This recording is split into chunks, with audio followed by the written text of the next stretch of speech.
Assalamualaikum warahmatullahi wabarakatuh. Nah, pada kesempatan kali ini saya akan membahas tentang aktualisasi Pancasila sebagai paradigma kehidupan bangsa di Indonesia di lingkungan kampus.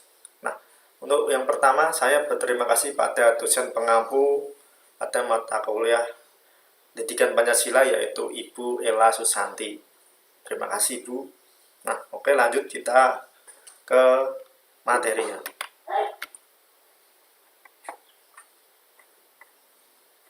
Oke, nah, saya akan memperkenalkan seluruh anggota kelompok kami.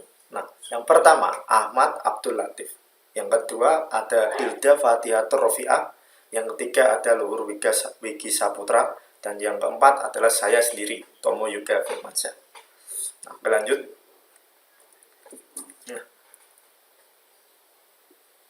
Oke, kita mulai dengan apa pemahaman aktualisasi Pancasila. Kita mulai dengan aktualisasi. Aktualisasi ini berarti mengaktualkan. Dalam masalah ini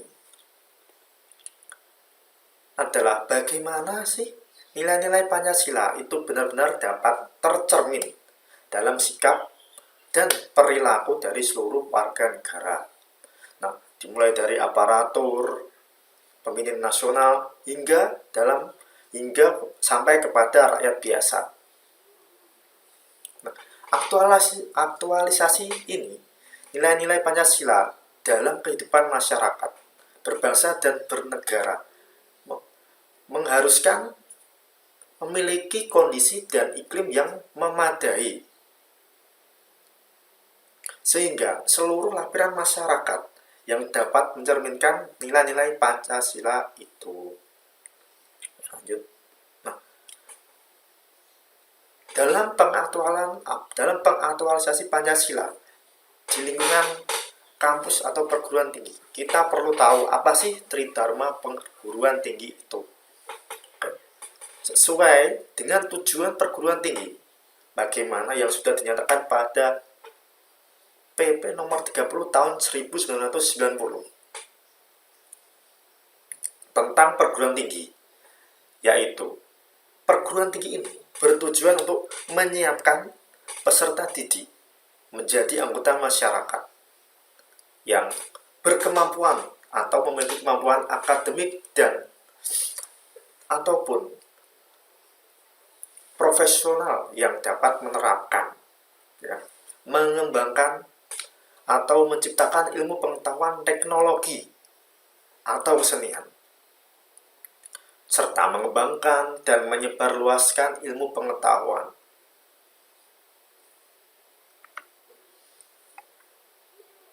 Nah, dari berbagai poin-poin tersebut, perlu ada tujuan. Maka perguruan tinggi ini memiliki moto yang dikenal dengan Tridharma perguruan tinggi, yaitu pendidikan, penelitian, dan pengabdian. Nah, perguruan tinggi atau kampus atau juga universitas merupakan tempat pertemuan utama dari berbagai kelompok yang sebagai simbol dan kenyataan.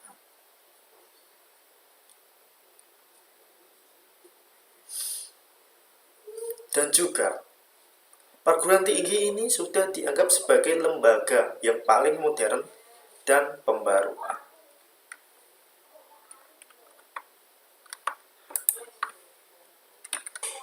Nah, sekian dari saya, akan dilanjutkan oleh kawan saya. Saya Otomotif undur diri. Assalamualaikum warahmatullahi wabarakatuh. Di sini saya akan menjelaskan budaya akademik. Sebelumnya perkenalkan, nama saya Ahmad Abdul Latif, NIM 2019-53113. Di sini saya akan menjelaskan budaya akademik. Yang pertama, pemahaman. Akademik berasal dari akademia, yaitu sekolah yang diadakan Plato. Kemudian berubah menjadi istilah akademi yang berkaitan dengan proses belajar mengajar sebagai tempat dilakukannya kegiatan mengembangkan intelektual. Istilah akademi selanjutnya mencakup pengertian kegiatan intelektual yang bersifat refleksif, kritis, dan sistematis. 2. Kebebasan akademik. Istilah kebebasan akademik menurut Mohtar Bukhari tahun 1995 digunakan sebagai padanan dari konsep Inggris Academia Freedom yang menurut Arthur Lovejoy adalah kebebasan seorang guru atau seorang peneliti di lembaga pengembangan ilmu untuk mengkaji serta membahas persoalan yang terdapat dalam bidangnya, serta mengutarakan kesimpulan-kesimpulannya, baik melalui penerbitan maupun melalui perkuliahan kepada mahasiswanya, tanpa campur tangan dari penguasa politik atau keagamaan atau dari lembaga yang memperkerjakannya, kecuali apabila metode-metode yang digunakan dinyatakan jelas tidak memadai atau bertentangan dengan etika profesional oleh lembaga-lembaga yang berwenang dalam bidang keilmuannya. Lalu kebebasan akademik dan otonomi keilmuan. Kebebasan akademik merupakan kebebasan yang dimiliki anggota akademik untuk secara bertanggung jawab dan mandiri melaksanakan kegiatan akademik yang berkaitan dengan pendidikan, pengembangan ilmu pengetahuan, dan teknologi.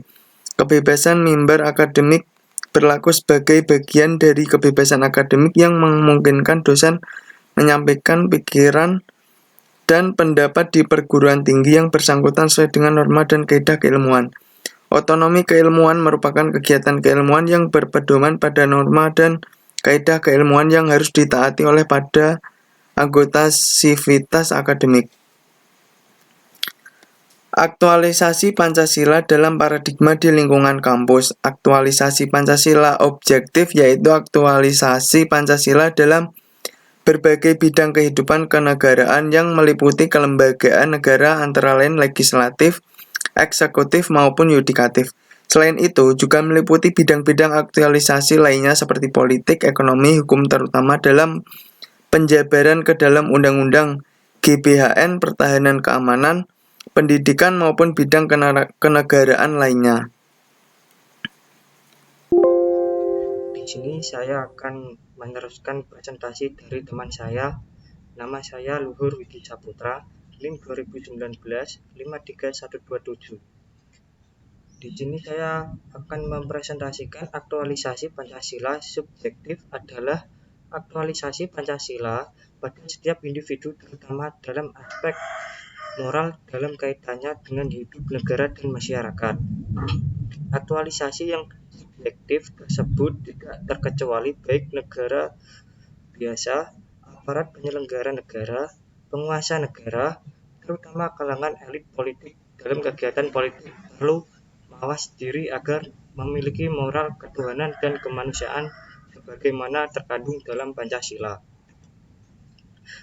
Pendidikan tinggi sebagai institusi dalam masyarakat bukanlah merupakan menara gading yang jauh dari kepentingan masyarakat, melainkan senantiasa mengemban dan mengabdi kepada masyarakat. Perguruan tinggi memiliki 3 tugas pokok yang disebut Tridharma perguruan tinggi, yang meliputi 1. Pendidikan tinggi. Lembaga pendidikan tinggi memiliki tugas melaksanakan pendidikan untuk menyiapkan, membentuk, dan menghasilkan sumber daya yang berkualitas. 2. Penelitian. Penelitian adalah suatu kegiatan telaah yang taat kaidah, bersifat objektif dalam upaya untuk menemukan kebenaran dan menyelesaikan masalah dalam ilmu pengetahuan, teknologi, dan kesenian. Dalam suatu kegiatan penelitian, seluruh unsur dalam penelitian senantiasa mendasarkan pada suatu paradigma tertentu, baik permasalahan, hipotesis, landasan teori maupun metode yang dikembangkannya. Dasar-dasar nilai dalam Pancasila menjiwai moral peneliti sehingga suatu peneliti harus bersifat objektif dan ilmiah. Ketiga, pengabdian kepada masyarakat. Pengabdian kepada masyarakat adalah suatu kegiatan yang memanfaatkan ilmu pengetahuan dalam upaya memberikan sumbangan demi kemajuan masyarakat. Realisasi pengabdian kepada masyarakat dengan sendirinya disesuaikan dengan ciri khas, sifat serta karakteristik bidang ilmu yang dikembangkan oleh perguruan tinggi yang bersangkutan. Assalamualaikum warahmatullahi wabarakatuh. Di sini saya akan melanjutkan presentasi dari rekan saya. Sebelumnya saya akan memperkenalkan diri dulu. Nama saya Hilda Fatihatur Rofiah, NIM 2019-53029. Selanjutnya, saya di sini akan mempresentasikan pelaksanaan nilai-nilai Pancasila pada kegiatan mahasiswa. Mahasiswa merupakan bagian dari pemuda yang mempunyai keunggulan di bidang pendidikan, ilmu pengetahuan, teknologi, dan juga kesenian. Oleh sebab itu, mahasiswa harus berdiri di garis depan dalam mempelopori pembangunan bangsa. Gerakan-gerakan perubahan yang terjadi pada bangsa dihitung atau dimulai semenjak prakemerdekaan sampai sekarang, yang mana mahasiswa sebagai pelopornya. Selanjutnya yaitu ada peran mahasiswa dalam masyarakat. Yang pertama ada agent of change, yaitu generasi perubahan. Mahasiswa sebagai agent dari suatu perubahan, artinya jika ada sesuatu yang terjadi di lingkungan sekitar dan itu salah, mahasiswa dituntut untuk merubahnya sesuai dengan harapan sesungguhnya. Yang kedua yaitu ada social control atau generasi pengontrol. Generasi pengontrol, seorang mahasiswa diharapkan mampu mengendalikan keadaan sosial yang ada di sekitarnya. Yang ketiga yaitu iron stock, generasi penerus. Sebagai tulang punggung bangsa di masa depan, mahasiswa diharapkan menjadi manusia-manusia tangguh yang memiliki kemampuan dan akhlak mulia, yang nantinya dapat menggantikan generasi-generasi sebelumnya. Yang selanjutnya yaitu ada moral force atau gerakan moral. Mahasiswa sebagai penjaga stabilitas lingkungan masyarakat diwajibkan untuk menjaga moral-moral yang ada. Mahasiswa sendiri pun harus punya moral yang baik agar bisa menjadi contoh bagi masyarakat dan juga bisa untuk merubah ke arah yang lebih baik. Jika moral bangsa sudah sangat buruk, baik melalui kritik secara diplomatis ataupun aksi. Sekian presentasi dari kelompok kami. Jika ada salah kata, kami mohon maaf. Wassalamualaikum warahmatullahi wabarakatuh.